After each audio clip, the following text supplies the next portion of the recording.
And we're ready whenever you are. Good morning. This is one of the oral histories that we're conducting on behalf of the German Village Society, and we're delighted. I'm Bill Case, and I've been involved in the project. We're delighted to have with us today Eleanor Nolteme, and also with us is her daughter Sandy Moore, who may be able to help us with some informational matters as we go along. Eleanor, welcome. Well, I'm glad to be here. Great. And just as you're a lifetime resident of this area, is that correct? Yes. I'm 93. I was born March 29th, 1919.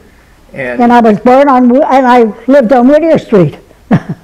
And you live now at 100 Reinhardt. 100 Reinhardt, and you were just off camera telling us a little bit about the history of this property. Yes. You built a house here. Yes, 20 years ago. And this property is right on the Schiller Park. Yes. But your family had this property and won properties around it for a long time. Tell us about that. Well, that was probably maybe in the 1920s, as far as I know. And I guess it came down through when my husband's aunt died, things were left. There was 5 of them, and they left each one of them something. And my understanding is that this very property that you built this lovely home on was actually the scene of one of the first Oktoberfests. Is that correct? I think it was. Here and also across the street they had a tent. Across the street too. All right. At that time. And we have a picture today which John Clark showed us that may be familiar to you, and maybe we'll be able to get a close-up.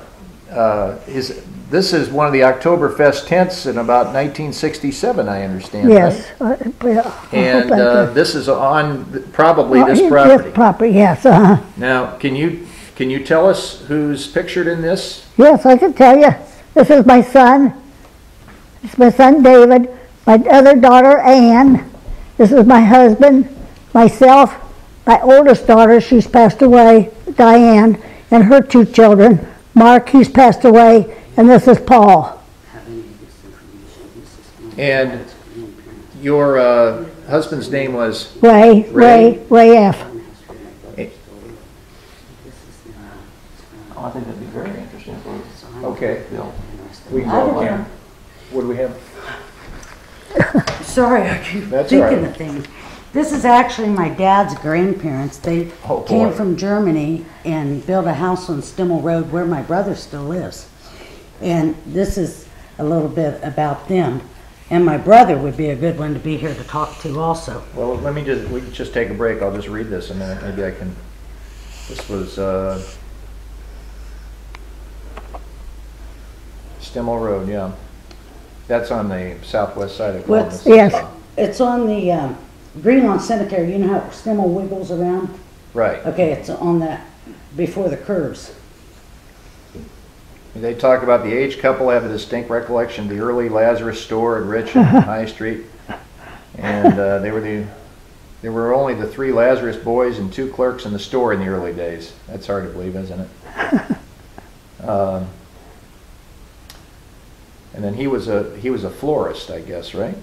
Well, they also took stuff to North Market. Well, they had the big greenhouses, and they had geraniums and everything there. They were all in flowers and vegetables and things like that. All right. Ready to go again? Sorry. No, that's all right. We'll get on that. Now, Eleanor, you married Ray Nolteme. Yes. What year was that? 1939. It was June 20th. So you were about 20 at that time. Yes. We were married at St. Mary's.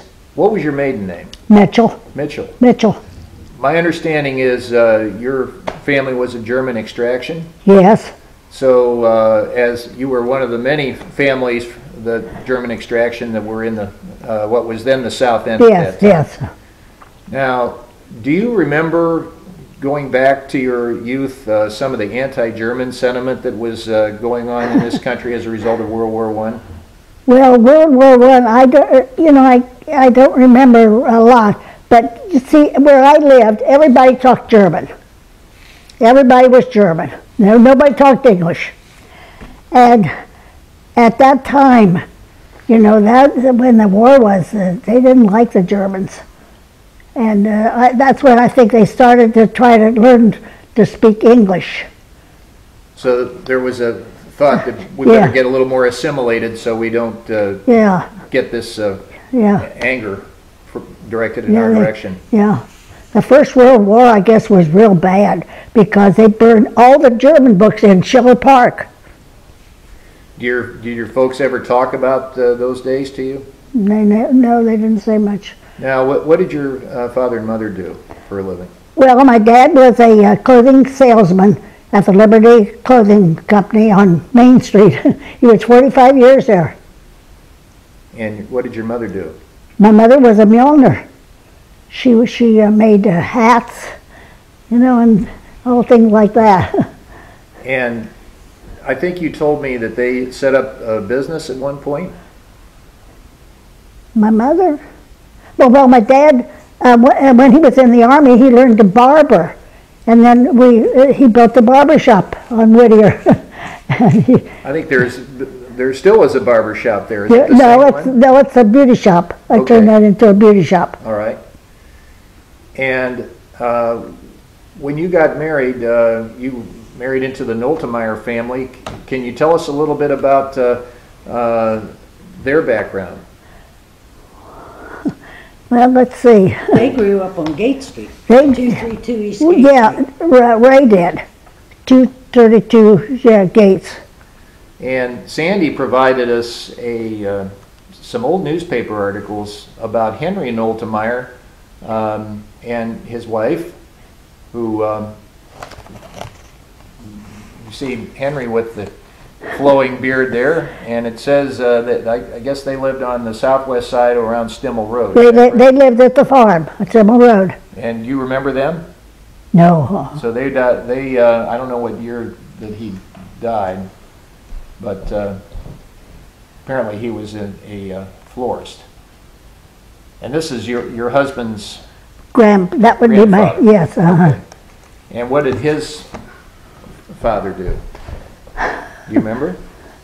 What did his father do? I don't. Wasn't he a roofer? Didn't they come over as a roofer from Germany? Oh, I think they did. They came over.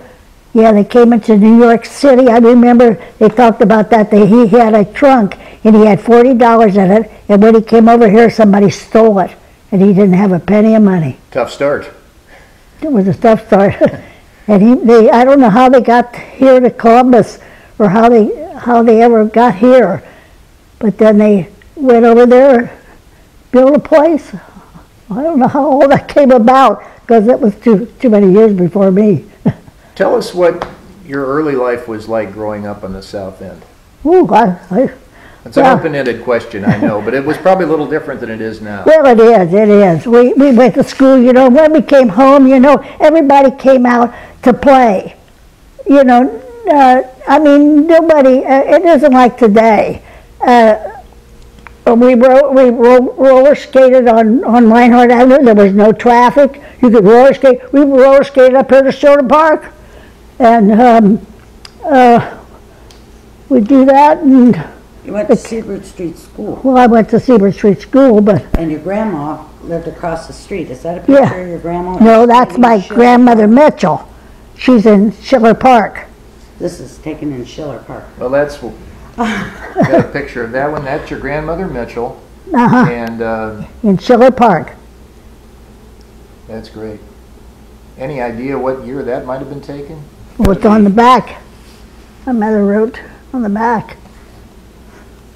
Well, she was born, May Mitchell was born in 1869, died 1824. Also says she was married in 1886, so that gives you some idea when the photograph might have been taken. Thank you. Okay, I'll look around. We got pictures hanging up. A lot of times when we do these interviews, thoughts come to people of I things know they've it. long forgotten. I know it. You do. You forget all that. Another thing you told me about growing up is there were different businesses here than were here now. Remember we talked about the slaughterhouse. Oh my gosh, oh gosh. We used to, well we'd go after school, you know. We'd go up to Albrecht's. They had a grocery store on High Street. I ran around with the Albrechts. And we would go, and we'd go down Whittier and go there where Giant Eagle is, you know, on that side there. They were the slaughterhouse, and boy, you'd hear the pigs, we'd run. You'd hear them hollering and that, and we'd run past there. Then we'd go right past Schmidt's, and there'd be bushes in there, and you'd hear, it was a terrible thing. You said they actually scared you. It did. It scared all of us, and we'd run. You know, we'd run as fast as we could. And then that was in those days. I don't know why they had slaughterhouses down here, but they did. And were there any other stores that you'd like to visit as a child that maybe you're long forgotten that you'd like to know about? Dietline's. Dietline's was right there at Whittier and Bruck. What was that store? They had like everything in there, like embroidery thing, you know, and to embroider. Was it a 5 and dime? No, it wasn't a 5 and dime. It was more than that. You could buy anything there. You know, it had everything. It had just everything. Dishes and pots. No, they didn't have dishes or anything. They just like dry goods. That's what it was called, a dry goods store. But it was fun to go in there and see what oh my gosh, yes, it was everything. How about Tony Alabrando's across the street? Well, Alabrando's had a market across from on Whittier. It was called Alabrando's Market, and you would go to the store every day. You wouldn't go once a week. You'd go every day. You get your groceries and your meat. Sure. You never went once a week. Probably had different types of businesses here. Probably had the milkman. Oh my gosh, the milkman would come down at 4 o'clock in the morning. You'd hear him clop, clop, clop, clop down the street, you know. And better than a rooster to wake you up, huh?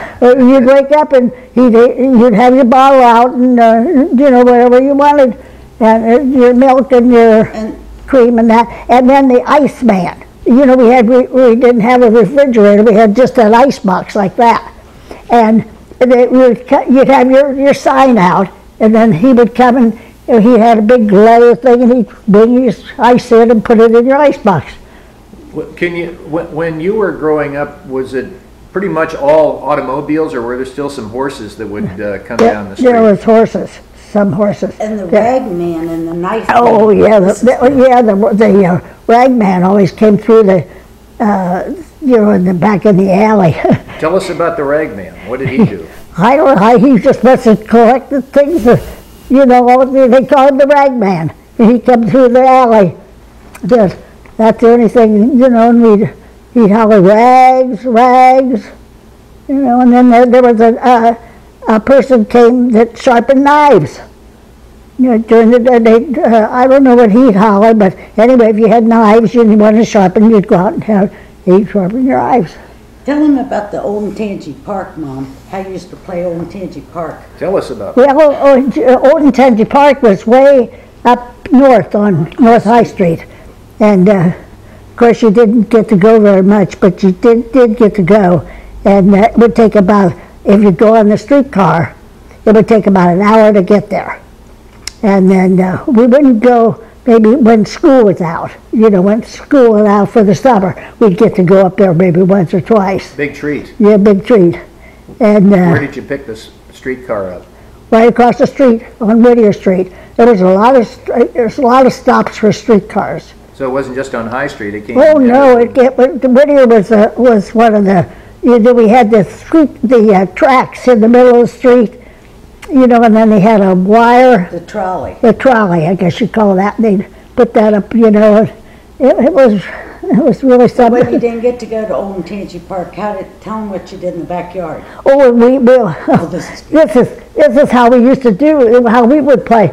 We would pretend like we were at Old Tangy Park, and we'd maybe if you had a cellar door, you know, we'd take the wax paper from the bread and then we'd put that on the cellar door so it would get real slick. Yes. And then we'd charge a penny to go, or not a penny, but a button to go down that cellar door. That would be the slide. That was your own little park? Yeah, you know, and we swang. Kids are creative, aren't they? Oh, we used to do all so back then. We used to play the 10-cent store too. We'd have a whole bunch of stuff, you know, we'd have a table set up and we'd sell things and that. Or we'd get, in the 5 and 10 cent store, you could get a sheet music of all the latest songs that were out. We'd get that once a week, and we would sit on somebody's porch, and we would sing all those songs. I can even remember some of the songs. And you'd perform in the old Oh, and then, garages? oh yeah, then the Eagles, well, they have a, what the hell do they have now? The Eagles, well anyway, they had a big barn back there. And we used to put on shows in that barn. And we never charged, just buttons. So you were a little bit of an entertainer. Oh my gosh, we did everything. And then close to me there was a big, it's like a garage now, but I mean, they had things that you could whirl on and, you know, do all kinds of stunts on that. Well, we'd have shows there too. And we'd have... These are your friends that would all get together? Yeah. And at night, back in our alley, there'd be maybe 15, 20 kids. We'd all be playing back there. And at 9 o'clock, when the street light came on, everybody went home. The mother and fathers didn't have to call you. Just went home. Like you went home. Yeah, I think you told me, tell me about where you went to school then. I went to Seabird. Well, I went to High Avenue for kindergarten. It was the first year they started kindergarten, and my mother said I could go. And so we walked up there. I don't think we walked there today. No. It's too dangerous. And then after I went Seabird to Elementary, Seabird, then I went to Barrett, and then I went to South. Okay. And so when did you meet your husband? I met him at South. Okay. So you went to high school together. Yeah. Well, he was before me, But you knew about I it. knew him. He dated a younger. Probably did. And then tell us about your life together after you got married. Well, let's see. My husband worked for the state of Ohio for about 11 years. And then he decided that he would have a lawn maintenance business. That's what we did. And we were 42 years before he had his cardiac arrest. And we've got a picture here which shows you slightly younger. Do you have any idea how old you would have been in that picture? Maybe 25. Here's another one. Let's get a look on that. This one's got That's you and Ray. Huh? Uh-huh. Now, give us a feel for being a young married couple back then. What sort of places you would go out to for entertainment, the theaters and Well, you'd go to a picture show. and where was the picture show you like to go to? Well, we would sometimes go downtown, or we would go to was that called the Markham down here? Mm-hmm. We'd go to the Markham here on High Street. That was a nice show. home is now. Yeah, yes, a funeral home there. We'd go there, or we'd maybe go over to Buckeye Lake, but not that often. Was there a place to get a sundae or? Yeah, Forrester's downtown. Yeah, that's where you'd go to get a.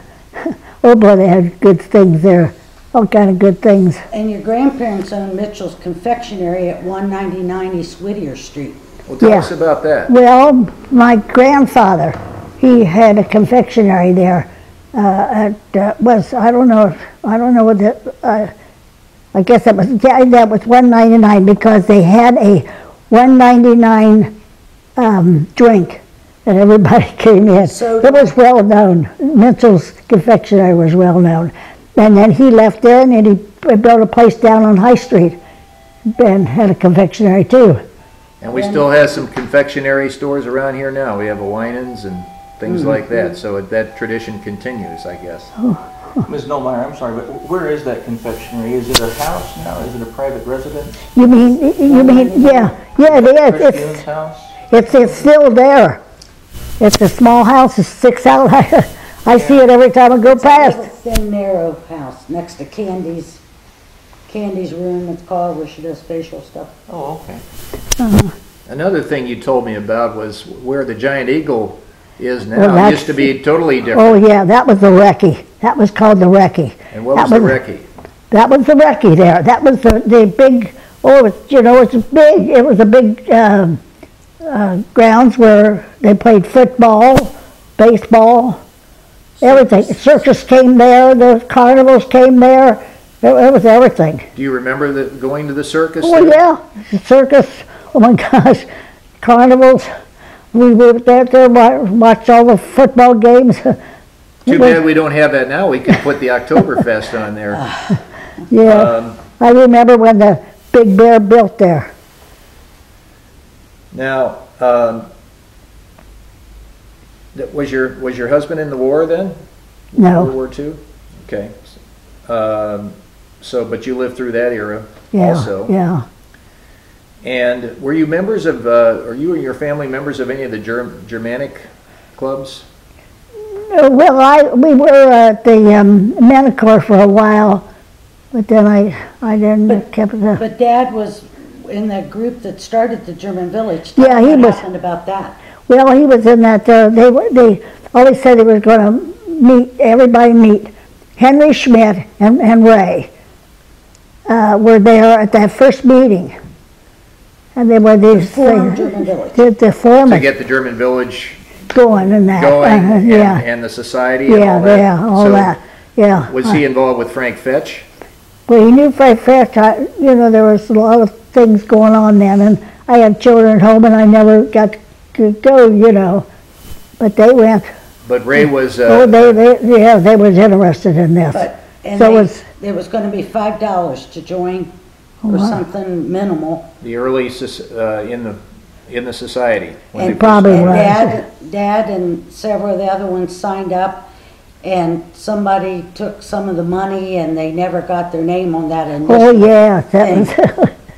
that was funny. So some of the folks that signed up for some reason weren't Yeah. considered members, and Yeah. that caused a little bit of bad feeling. Yeah, I think so. Do you have any other memories you can recall of the early days of the German Village Society? Well, I used to go to all the meetings, and that was always interesting. Now, you grew up in an area that was a lot of German families, but a lot of them moved out. Sprechen Sie Deutsch, that's Right. all I heard, I'll tell you. And why did so many of the German families move out? I don't know why they did, but they did. Everybody moved. But you stayed, and the My Nolteme. my grandmother lived on her name was Nately. And is this her? picture. No, yeah, that's my grandmother, Nately. She lived right across from Siebert Street School, and Mom used to go over there, and she had chickens in the backyard, and Oh, my everybody gosh. had outhouses, right, Mom? Oh, yes, oh my all gosh, and they had, indoor plumbing. she lived on Reinhardt there, right across the street from Siebert School, and I'd go over there, they owned the 2 lots, I think, that was 2 or 3 lots together, and she had chickens there and everything, and that's, my grandmother she must have been a strong woman, because she could really kill chickens and turkeys and everything. Oh gosh. Tell them about when you went to school, about all the home remedies and the smells and all that. That's Oh good. gosh. When you went to school, I'm telling you, it's wonder the school didn't stink, because they would take goose grease. If you had a cold, they'd rub you with goose grease, or they'd have a little packet and put all something in it, and you'd have to wear that to school. I remember all that, and all the There wasn't kids. any medicine. No, nobody ever went to a remedies. doctor. It was all home remedies, everything. Everything was home remedies. The was your grandmother the first generation to come over from Germany, or were there? No, Grandma, she came from Germany. Okay. They came from Germany, and so did my Dad's mother. dad's mother. They all came from Germany. In fact, I got the hanging up all the things. And how about the Noltemeyers? When did they come over? They all came over too. 1865, I think. something like that. Like- Hanover, Germany. they Yeah, came from. yeah. Now tell us, when we were off camera, you told us a little bit how you came to build this house. That you had this lot a long time. Yeah, you a long wanted to time. build. I wanted to build, but they always said we never had that kind of money. So when he had a cardiac arrest, I had the children here, and they said if I could get a loan, it was okay with them. So I did. And I'm envious as I look around here. You have a beautiful big living room, and this is built on a double lot, so you Yes, have a larger home than is Now, customary in German Village. Yeah, a friend of Sandra's, he sketched me about 3 or 4 different things for the Floor house plans. here. Yeah, and then I took it to Baker Henning, and then we talked, and then to see what we could do here. Were you aware, as you grew up here and lived here, that the south side was deteriorating a little bit? It was, yeah, it was. It was really going down. But I don't know how it came back up so much. Well, the German Village Society made it come back up. You began to see a lot of yeah, I see it, renovations. yes, oh my. Some of the houses were really going down. But people bought them and they fixed them up. And did that help your properties too, as far as everybody else fixing theirs? I suppose it did. I know we always kept everything up. How is the park different? You've been around this park, Oh, Schiller yeah. Park, your whole life. How is it different now than when you were growing up? Well, see, now they got the Huntington Gardens. That's really pretty. They didn't have that then. And it was just a lot of people would come in the park, and just, it's really nice over there now. And the hill that you... Oh yeah, where we used to sled, down, that hill was so high, but there's hardly anything there now, maybe it's just when you're young, oh, it seems high, but everybody, when it was icy out and that, everybody came there to slide. You knew everybody. Everybody went sledding. Now, you've been a member of the society and still are, I believe, correct? What involvement have you had with the society? I don't know. I don't think I have. Have you been involved in any of the, like the Oktoberfest or any of those of the House and Garden? Well, I'm with the German Village Garden Club. I always, was in that, but Mom's a supportive member, like when they put the lights around the park. Yeah. Oh, yeah. Tell us about that. That was a pretty exciting venture. yeah. Well, first of all, let's see. They didn't put the lights in the park. I paid to have all this light that's out here in front of my house, and the one over there. Well, we had to pay to have those put up. I think I paid $3,000 or $4,000 to have those put up. They're wonderful. And then in the park, I think Diane had something to do with that. But well, I know the Druins were involved also, I think. But that was a community effort to get yes, that done. oh yes. And those lights are out tonight. I called twice.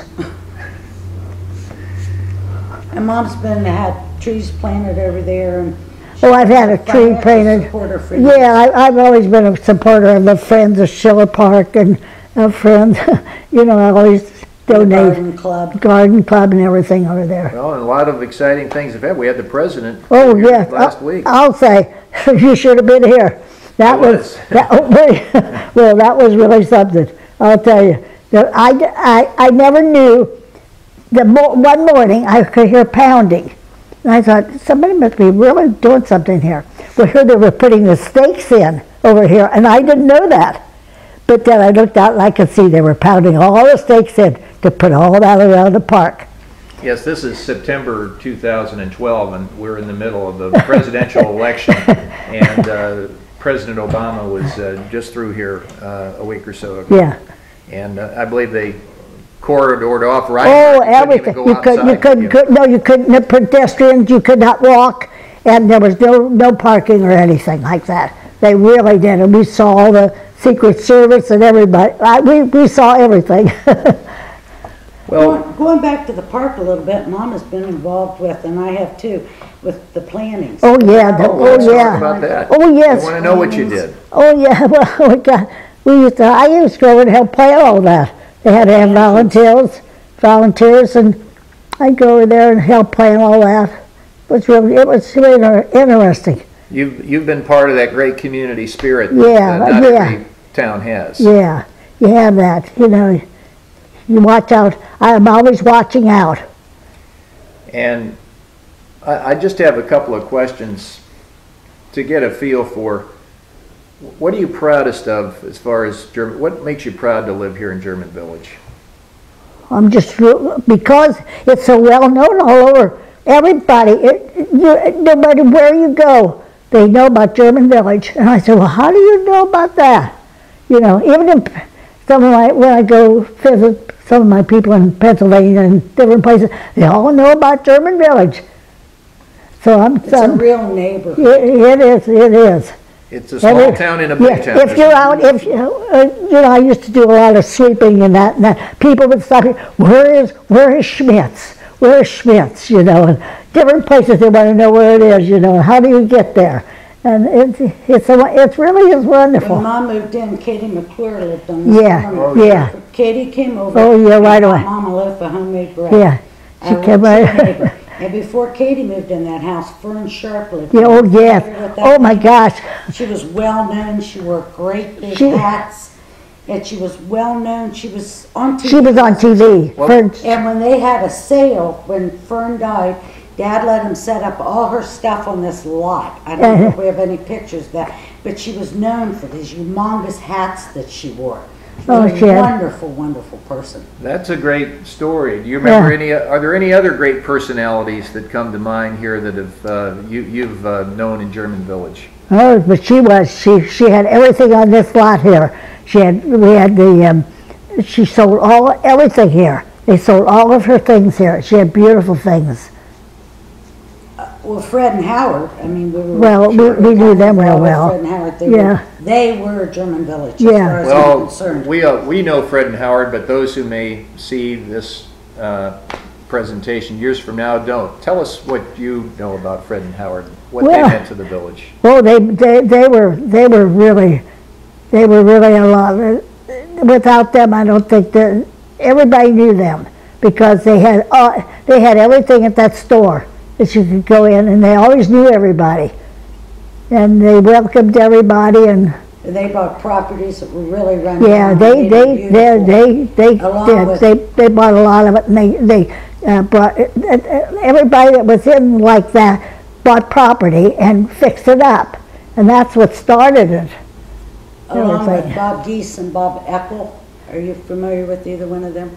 They actually started buying houses when Fred and Howard did down here, and they would just dilapidate it and make them beautiful. And they lived on Beck Street. They took 3 houses and attached them together on Beck and by 5th, that kind of sits back in. And then I think Andrea Camburn lived there for a while before she built her house. I'm pretty sure her and her husband lived there for a while. They were a big asset to German Village. Yeah. Well, I think that's all I have. Is there anything else you'd like to share with us as we recall the past? No.